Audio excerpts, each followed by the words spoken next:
So you're getting a little nervous. Bookings are down and you're starting to get a little stressed. You're like, oh no, this is the year. This is the year that no one books me and no one wants me to shoot their wedding, and it's over. And it was a good run, but it's over now. And you are thinking to yourself, what do? I need to do something now. I don't know what it is, but I need to do something. Now, I would love to be able to tell you exactly what you need to do.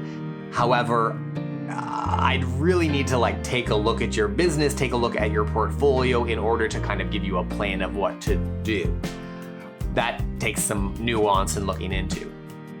But what I definitely can tell you is what not to do. I'm Luke Leland. I'm a wedding photographer that has been a wedding photographer for many seasons now. It's over 10 for sure. We're getting on to 13 or 14 wedding seasons. And so I have gone through many ups and downs. I've gone through highs of exciting bookings all the way down to the low depths of wondering if this is it and it's all over. And at least for me, it was never over. Obviously, I'm still here. I'm still shooting weddings. I still have a successful wedding photography business.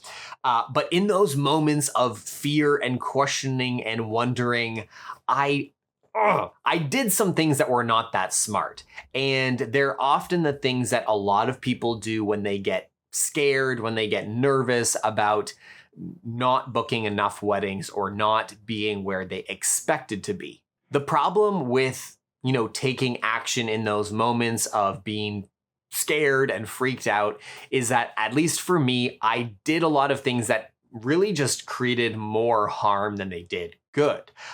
It wasn't in super intentional actions. It was all these actions based on fear, kind of last minute freaking out to see what I could do in order to book some more weddings. And you shouldn't. You don't do these things. Please don't do these things. I understand where you're at. I understand what it feels like to be scared, to be disappointed in where you are. But I really think if you don't do these things, you are going to have a great chance at getting back on track and maybe even exceeding where you thought you could be. The first one is, this is like the doozy of all doozies, and I know you've already thought about this. You may have already done this, but don't lower your price. I'm assuming that you haven't just randomly raised your price to 15 times what you did last year. But if you have only, maybe made a modest increase, or you're, have the same price, so many photographers feel like they need to just lower their price and then that will create more bookings. But that's not always true. Price is not always the issue. And often price isn't the issue. It is the offer, it is your product, it is your messaging. And my guess is that there are so many photographers don't do a great job at telling the story.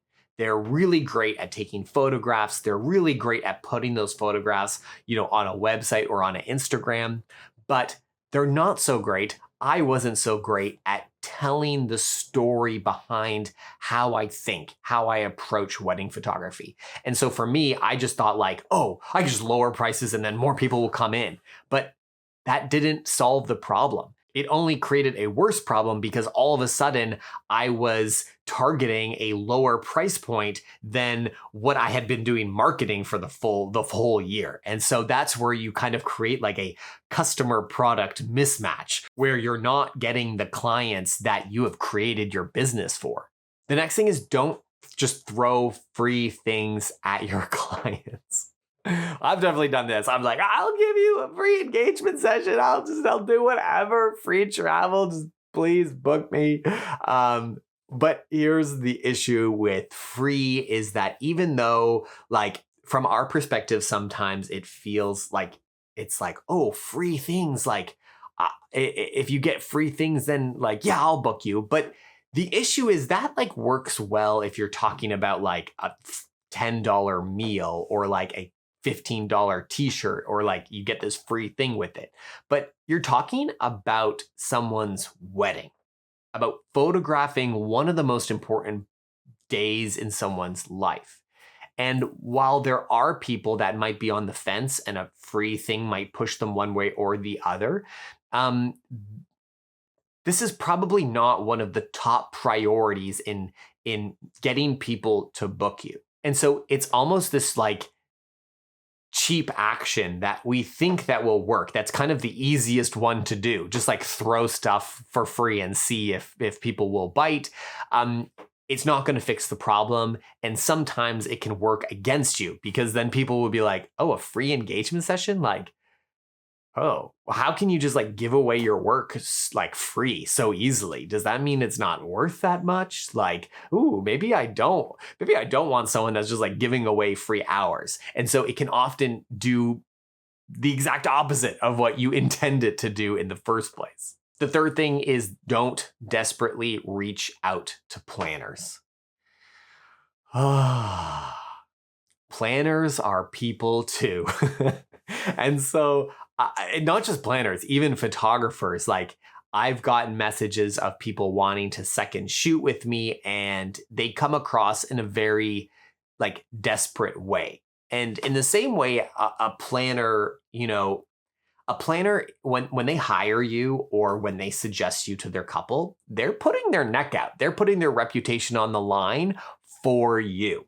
And they're not going to do that for someone that's like, please hire me, please right now. Kind of like asking them for something without giving them anything in return, without giving them value in the first place. So it's not only about desperately reaching out to planners, even though you should definitely not do that. The key word here to remember is desperate. People don't hire desperate people. People hire confident people. If I come to you and say like, please, can I shoot your wedding? Like, I'll give you a free engagement session, unlimited hours, just like whatever you want if you just book me for your wedding day. How does that make you feel? It makes you feel a little nervous. Like maybe if you have like no money and like a $5 budget that you're like, okay, like that'll be great. Like it's better than nothing. But most people aren't going into hiring a wedding photographer thinking that like, this is better than nothing, right? People have options. They often have a budget. And so they're going to look for the best option for them. And desperation is never a good selling point. The fourth thing is don't waste time. Get better.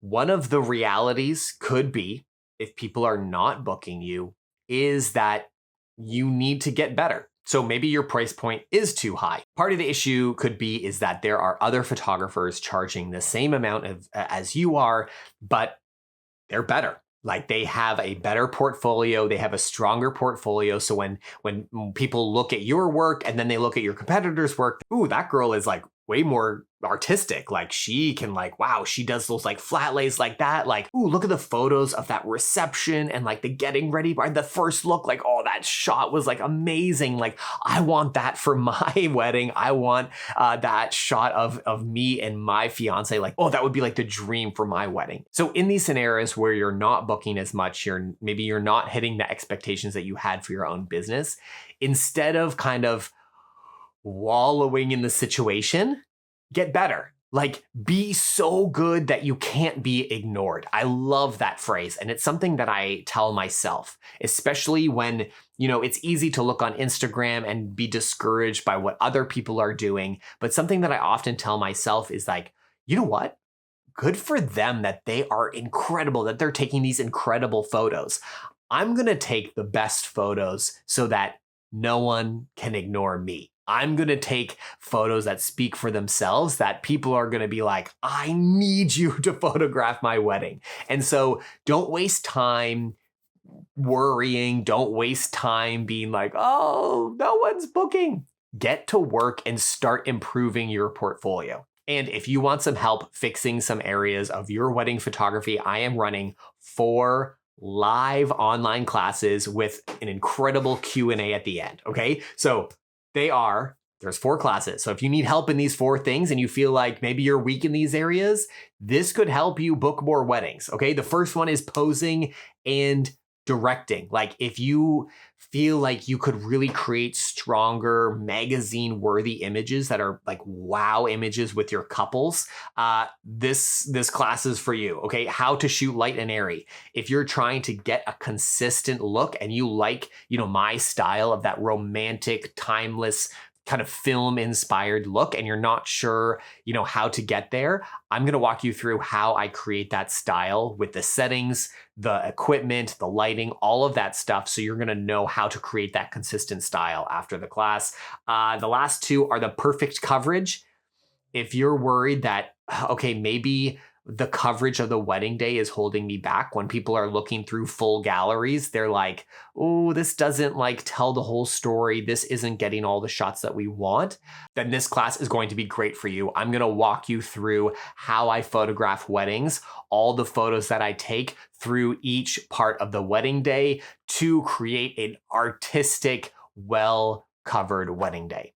And then the last class is flat lay and details. If you need to add, artistic oomph to your photography, if you struggle with, the detail portions of the day where you're doing those flat lays, where you're doing all the dress, the shoes, all those things at the beginning of the day, this class is for you. I'm going to walk you through how I set up my flat lays, how I do the styling, and how I add like that artistic emphasis that tells not just the story of the day, but it adds my own artistic viewpoint and sets me apart as a photographer. So if you're interested in any of those, make sure you head over to my website and sign up. There's only a few spots for each of the classes, so make sure you sign up before they are full. So whether it's one of these classes or, keep watching, videos on my channel, get to work, find the areas that you feel kind of weak or nervous about on a wedding day and improve those things. I know it's easy for me to let my emotions take over, but sometimes it's best to set your emotions aside and get to work and become a better photographer, because that's going to be the best use of my time. Number 5 is don't over try. Don't try too hard on social media. Now, of course, I don't mean don't try hard, right? But I know myself, I had this tendency, especially the first half of my career, was that if something wasn't going right, I always thought the solution was to put a lot of effort quickly into something and try to kind of catch up. And try to do as much as I can on social media, on Instagram. I have to catch up from the last years of not doing it properly. But what's more important than kind of over trying in like a week or a month time is to create a plan, have an intentional plan, and do that over the course of months, over the course of years. Can you make a little bit of impact by doing a bunch of things right away? Like, sure. But wedding photography is much more about a long game. It is much more about what you can do over the course of a year than what you can do over the course of a week. And if you have an intentional plan saying like, okay, I'm going to show up, once a day for the next 6 months and see how that impacts my business, as opposed to being like, I have to do post 5 times a day and I got to get on stories and talk about my dog and my family and all these things.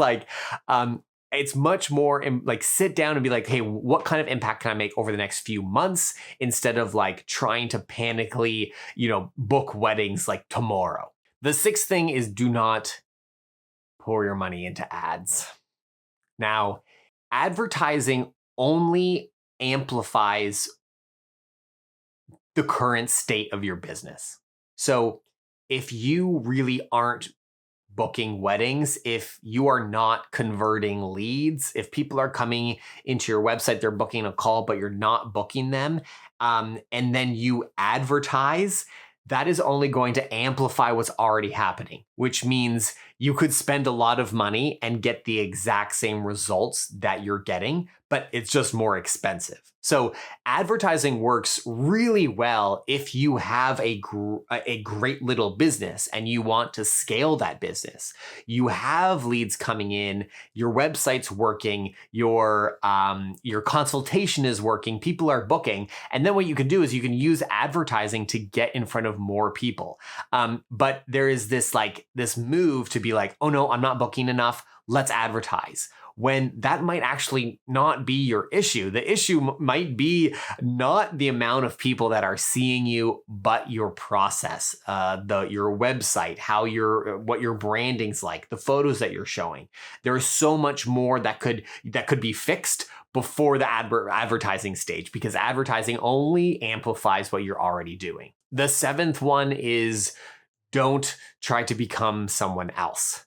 Now, again, I don't mean to sound kind of like harsh or anything in any of these points. The reason I'm kind of being so direct is that these are all from personal experience. These are all dumb things that I've done that just didn't work, and they created more harm than good. And one of those things is switching personalities. Figuratively, of course, is looking out into the world of Instagram and websites and thinking like, oh, they're successful. Okay, let me just copy what they're doing. And one thing that I have talked about so much on this channel, and I've said it already in a point earlier, is intentionality. It's easy to see that other people are successful in what they're doing, and to think that you know the reasons to why they're successful. You might see people using direct flash and blurry photos and be like, okay, I need to do that in order to be successful because they're successful and that's what they do.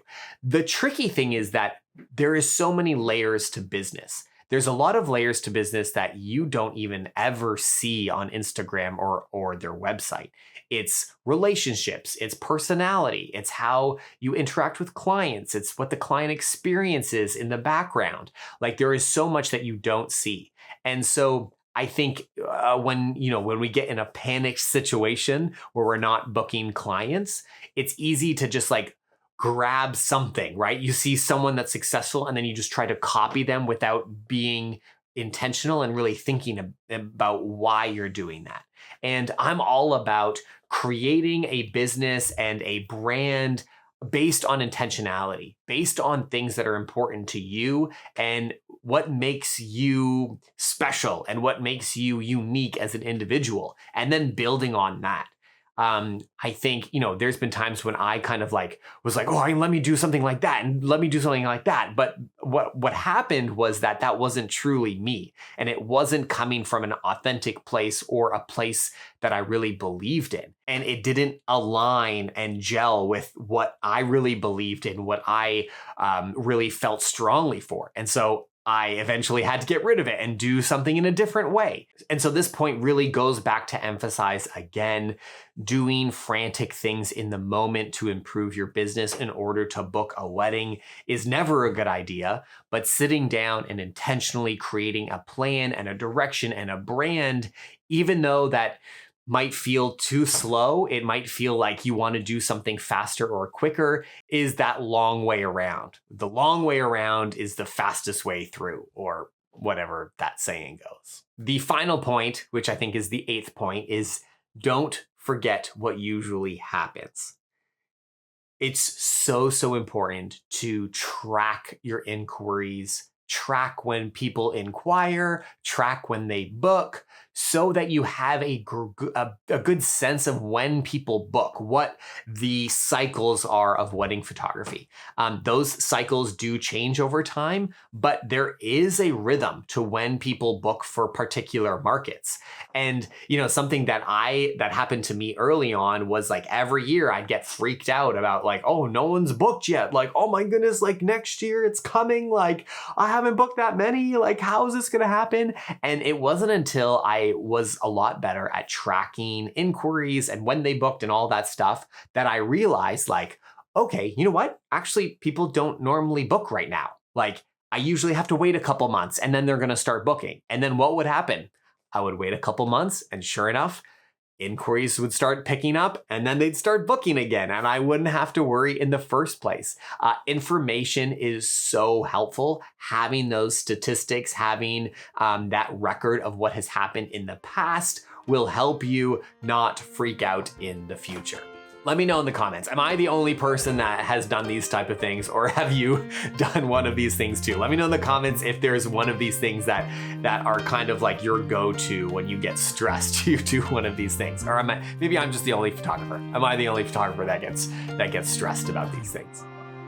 Okay, bye.